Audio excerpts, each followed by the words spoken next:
Naglaro nga pala kami sa school. Dahil nga pala Boy Scout namin. Ito nga pala sobrang gandang experience yon. Ngayong araw nga pala naka-ready na kami. Pero nga pala muna si Tampo bago pumasok. So nga pala naka-ready na rin ako. Pakita ko nga pala sa inyo yung pre-practice namin. Lap 3. Oh, galing oh. Ano, kabisado. Ano, kabisado niya guys oh. Lap 5. Oo. Yan, ang galing oh. Kabisado niya. Lap 6. Yan oh.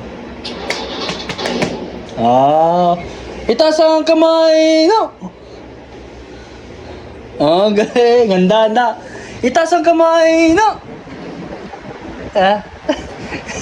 Kaya guys, naglalaro sila dito. Suot na nga pala ako ng medyas. Ito nga pala sobrang haba nito. First time ko nga pala magsuot nito. Nga pala nung tapos na ako mag-busy, nag-start din na naman ako. Dahil nga pala hindi ko mapigilan ng aking mga paa. Nga pala wala ako. Pagkarating ko sa school ay marami na nag-stardy. Kasi nga pala hindi rin nila mapigilan ng kanilang paa. Nga pala nagapang-gapang na ako. Dahil nga pala gagapang kami doon. Dito na nga pala kami sa school. Pumili na nga pala si Tampo. Naghihintay nga pala sila ng program. Kaya naman kinuha nga pala ni Papatampi muna ang kanyang sombrero. Ito nga pala kung napapansin niyo, ang dami nag-stardy. Nga pala susuotan na si Tampo ng neckerchief. Parang namamaltik lang si Papa Tampi. First time nga lang pala ito mangyari kay Tampo. Taon-taon nga pala ito ang mangyari sa kanya. Kaya naman masasanay na nga pala siya. Tapos nga pala ni Tampo ay ako naman. Ngayon pala ako sa Cub Scout dati. Ngayon nga pala ay Boy Scout na ako. Dito nga pala meron na naman nag-stardy. Buti nga pala yung paa ko ay napipigilan ko na. Nga pala bilin sa akin ni Papa Tampi yun. Nga pala susuotan na rin ako ng neckerchief ni Mama Tampi. Ano naman sobrang saya ko nga pala. Dito nga pala parang pipiringan lang ako ni Mama Tampi. Parang nga pala hindi pala. Dito nga pala inasuot ko na. Simula na nga pala ang palaro. Bali nga pala marami kami dito malalaro.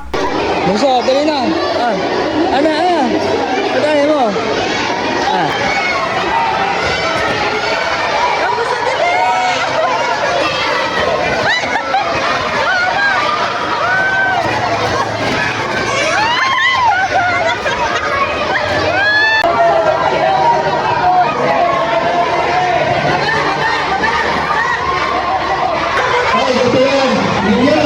Okay, diretso.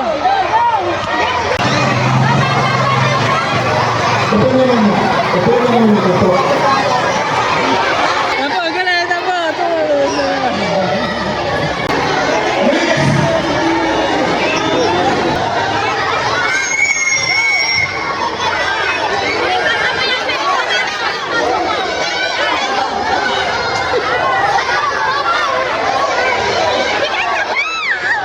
Walang